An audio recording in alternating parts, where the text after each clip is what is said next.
Let's just get straight into let's just get into surviving cancel culture.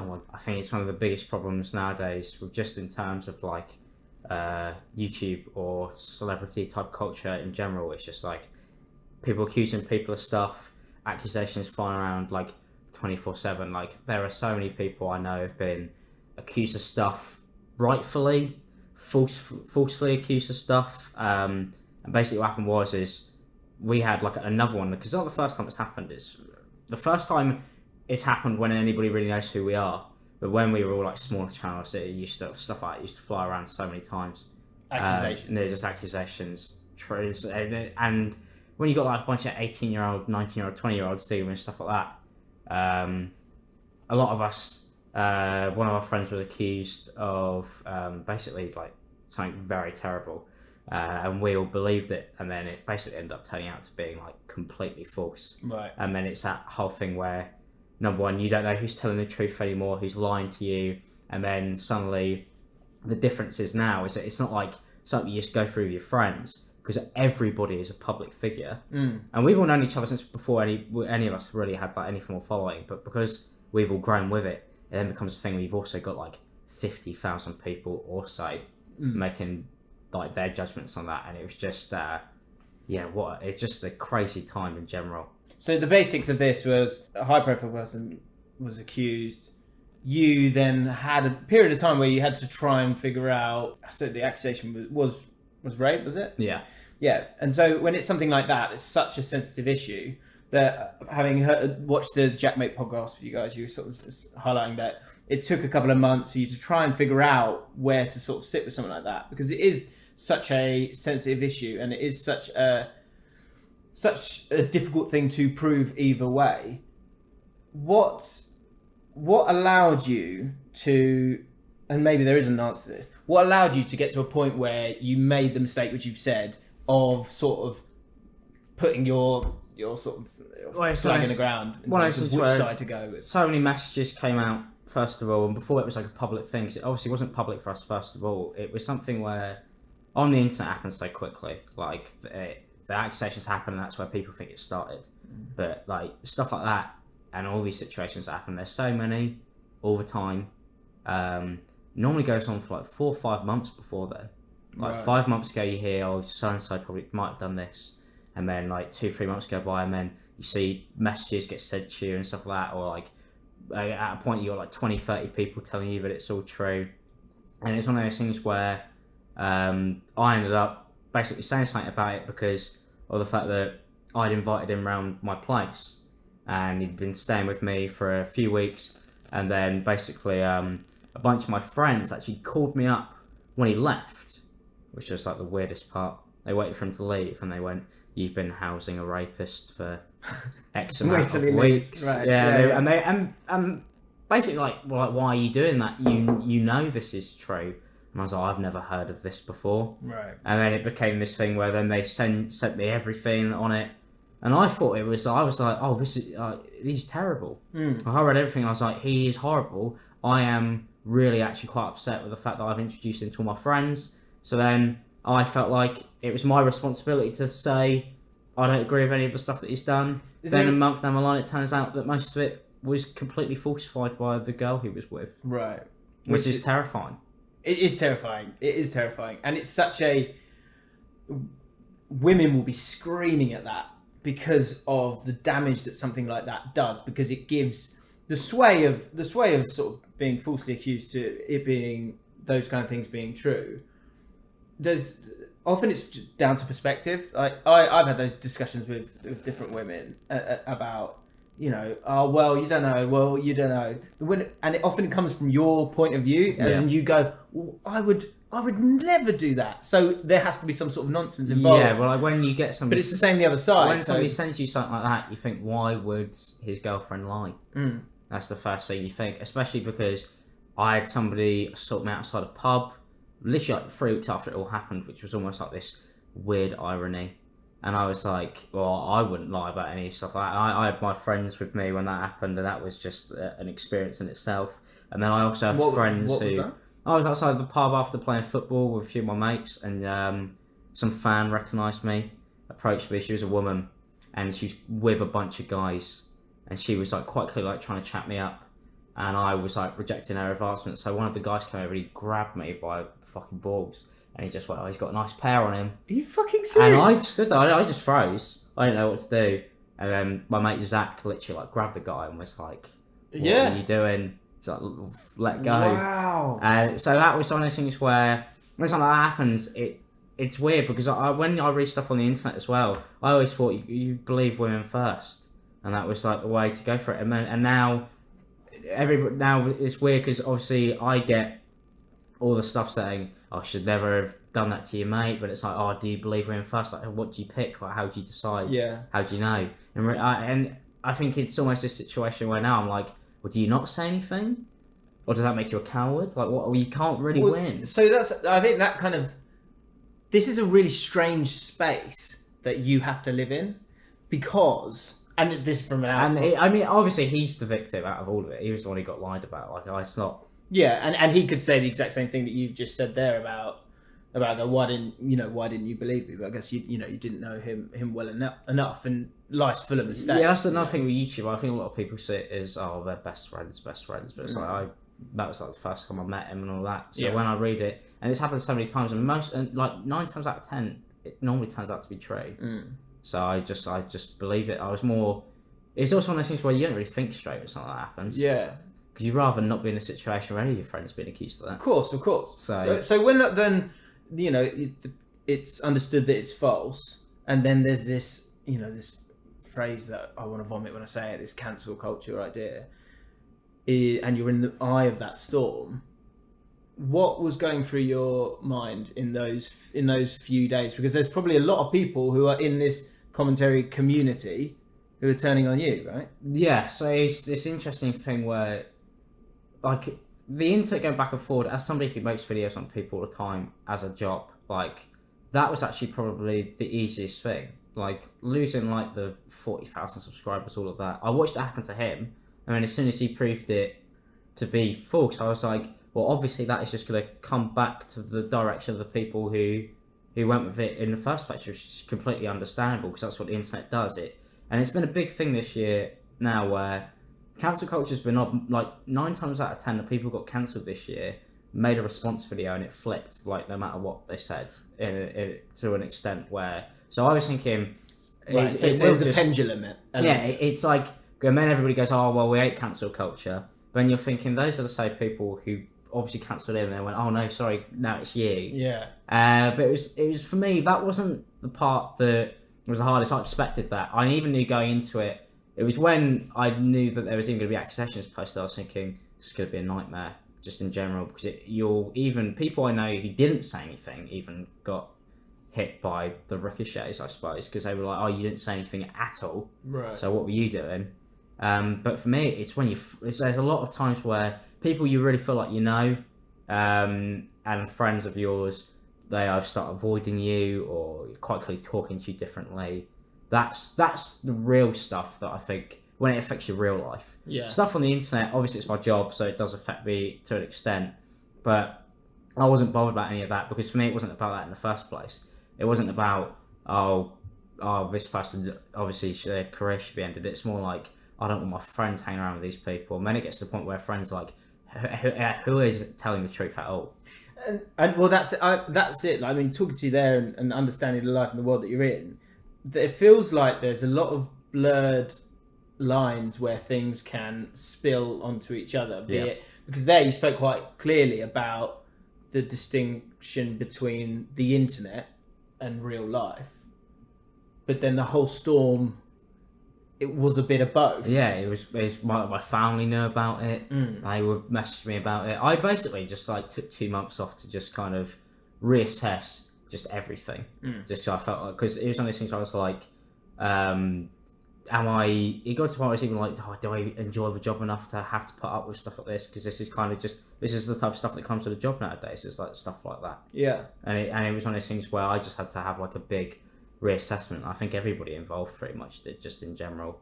And also looking at everybody being like, have we got ourselves in a situation where, people would say stuff like this and then everybody would believe it, or even get as far as it did in terms of legs. And in terms of the threshold, sort of that moment of, okay, I need to stop. I need to step away from this for 2 months. What was that? When was that moment? Because so in my head, and I'm sure people who know the story don't know the story, there's things going on. Then you put something out there that turns out to be wrong. Then there's the backlash. Then it swings back to you, yeah. And then so within that backlash, was there a moment in particular where you're like, and I think this happens in life in general, where you go, you can see sort of the wave of anything coming, and I've found this recently where you see that wave coming, then you're in the wave for a bit, and then you have to take hold of it. You have to grab control. When was that moment? What was that moment? Ironically, it was before anything even happened. You saw it coming. But I was the only person who did. I remember when everybody was talking about it, and this is when everybody is entirely convinced everything is true, and we're thinking, everybody was thinking, there wasn't a single person who was like, oh, let's get him. It was all like, oh man, I really don't like the fact that I've like platformed a guy who could do these type of things, and everybody was so upset and devastated. So that's such a great time. We all had a brilliant like month just hanging out, and we hadn't done that in like a year, and it all gets ruined in like an instant, and everybody's just kind of like, oh, well, what do? We've got to take responsibility for this, and let people know. And then I remember saying, got to be super careful with this. Got to make sure that it's 100% true. I spoke to the girl so many times just to see if her story changed or anything along those lines. And then I remember I spoke to everybody who was talking about it, because obviously we're all friends, so everybody's talking about this stuff. Yeah, of course. And it was one of those things where everybody went, oh, well, I'm sure we'll probably tweet about it, and then everybody will kind of know, and then we'll just move on. And I remember being like, no, that is not going to happen. Yeah. Like, that is not going to happen at all. And I said, this is going to go on for like years. I said, this will follow everybody here for years. And they all were like, no, I mean... And these other people, are they all people within the business of this commentary? They're all YouTubers. So they understand the sort of reverberations of drama. Yeah, but I mean, quite clearly not to the extent of what it really was. It was nice. Because I remember saying, I was like, look, if you aren't convinced, I went, don't do it. I was convinced. That's why I went as far as I did. I was wholeheartedly believed it, and that's why I even said anything, because it went on for 3-4 months, and I was like, I don't really know. I don't really believe most of this. Yeah. And then a few more things come out, a few more messages, other people in the friendship group say stuff, everybody starts going, well, he did this, he did that, he's done that. And then it becomes this thing where it's like, oh, well, if all like 35 of your mates that know this guy all think it's true, then you can't really, how can you deny that? So everybody's kind of on it. And then being a public figure, do you then feel obliged? Yes. You feel like there's no choice but to say something? Yeah, because I know that I would be angry if other people I knew that one of their friends was doing this at such a high level with like their huge influence, and they didn't do anything. Because there are people who do that. And also because I have seen people cover for their friends when they know that they are so guilty, to the point where when I was sat there, I as I said, I had no second thoughts. I really believed it, and I thought, well, if I believe it, then I should say something, because that's what I would want everybody to do. Hold people accountable for stuff like that. So, because I think this is really difficult, because I'm not. I don't think I think if it was me, I think I would have gone. The only thing I would say is like something as serious as this. I don't know the answers, so I'm not going to. Well, that's no. Sorry, I probably that is obviously a huge element of it. That is a massive element of it, which we're all forgetting. But I mean, in terms of being in your shoes, and this is all hypothetical. Part of me wonders if, for me as someone who that isn't my job to. I mean, it is on football, but it's a bit more. It's an easier thing spin. For someone whose job is to have an opinion and be that kind of, to a point, that like moral guide for a lot of people. Which I know you're laughing at. It's terrifying, but it's terrifying. That's kind of what you get. You make comments. You go around saying, this is bad, this is good. And then if I just sat there and went, oh, well, I'm not going to say anything about this, everybody would have been going, why, this is huge, why are you ignoring it? Yeah. I mean, it's happened to stuff before where people know that I've met people briefly, and they'll be like, oh well, you haven't made a video on this, you haven't made a video on that. Why don't you make videos on your mates? But this was so close to home, you felt like you had to say something. I'd sent out tweets. I was never going to make a video. Yeah. And people so badly wanted there to be a video, which I think was almost terrifying. The amount of tweets I got being like, you got to make a video. And this is when people believed it.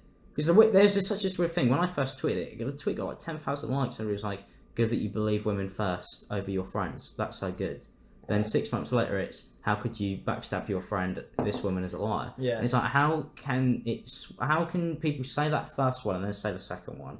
Like, that was the one that kind of made everything insane to me.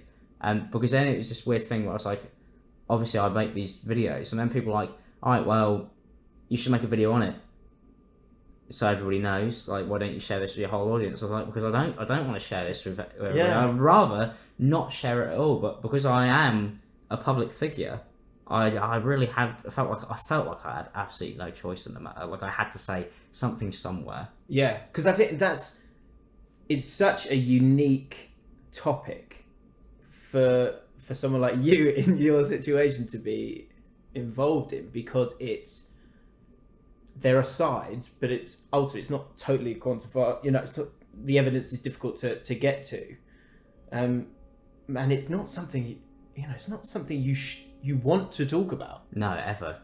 Didn't even want to talk about it when it was going on. Yeah, but then you can't just avoid it. So it's like you could just ignore.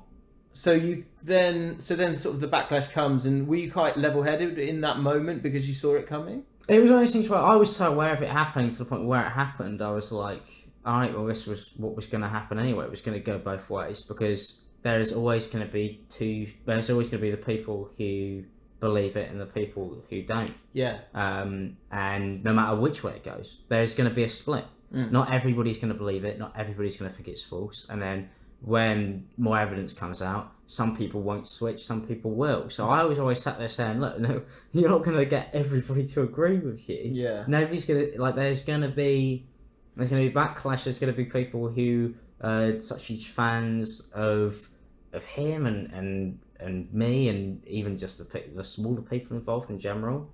So I was like completely aware of everything that was going on, but it's easier said than done, though, isn't it? Surely, Yeah. like, I imagine detaching yourself from that. It was hard, but also I feel like it was so needed in general. Like, YouTube can dictate so much for so many people. Like, just because, especially if you upload as regularly as I do, it's like every 2-3 days you constantly get like that hit of, oh, I'm uploading, everybody loves me. I'm uploading, everybody loves me.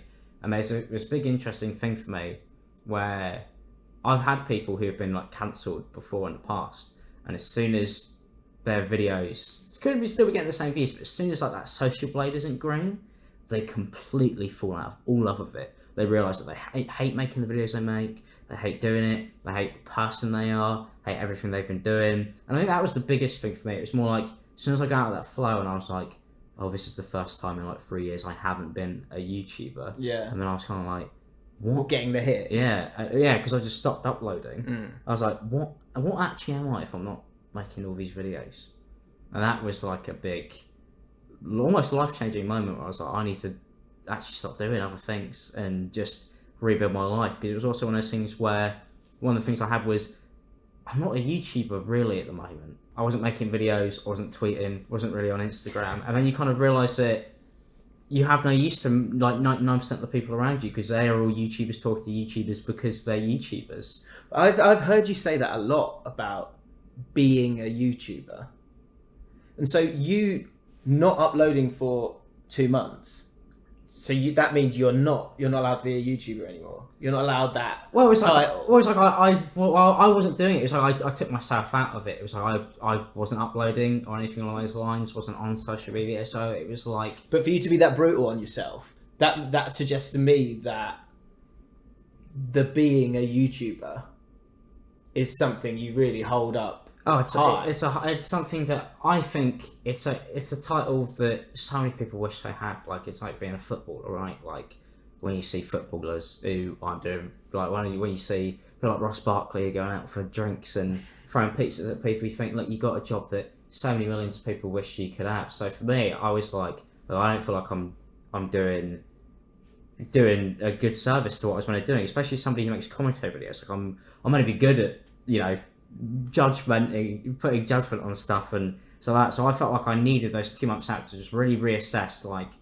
why I was doing it, what I was doing, who I was friends with, why I was friends with people, just all of that stuff. Like I needed a huge reassessment and like, am I happy with everything that's gone on? Because it was more like, And can you live without it? yeah, and could I carry on not doing this? And obviously the answer was no. That's why I came back and started making videos. But it was also one of those things where for me, it was nice to come back, and I was under the impression I was like, oh, people are going to hate me forever, and you know, there's no such thing as forgiveness on the internet. Cancel culture is final. Even though I so one of the things that didn't really worry too much. So I don't really believe in it. I don't really believe in it. The tenses are all wrong when we're talking about it. Do you know what I mean? Like, yeah, I remember when I was cancelled. Like, it doesn't make. But it doesn't make any sense because No. I'm still at that time. I remember I was like, I'm cancelled now. Nobody's gonna want to speak to me. Nobody's gonna touch me. To be honest, there are people who will just be like, no, I can't be near any negativity at all. It's bad for my brand, and they're just gone. No matter how good friends you are, they will just bounce. And Did that happen? Yeah, I had some very, very good friends of mine almost treat me like I was like a ghost in the room. It was like, and that was one of the reasons why I stopped uploading. And are they? What's been your process around that? Are they gone from your life now, or have you just had a switch towards your thoughts on them and carried on, or what happened? For me, especially as somebody who has like done that thing that I obviously shouldn't have done, shouldn't have got involved in at all. I personally will always go down the line of like, you should try and at least forgive first before you just axe people completely. With everything in general. So for me, it was like, number one, I tell those people, I'm like, look, you were acting so differently. I'm very open and honest with those people, and I spoke about a lot of the people who did switch up like that in general, just to kind of figure out why and what was going on.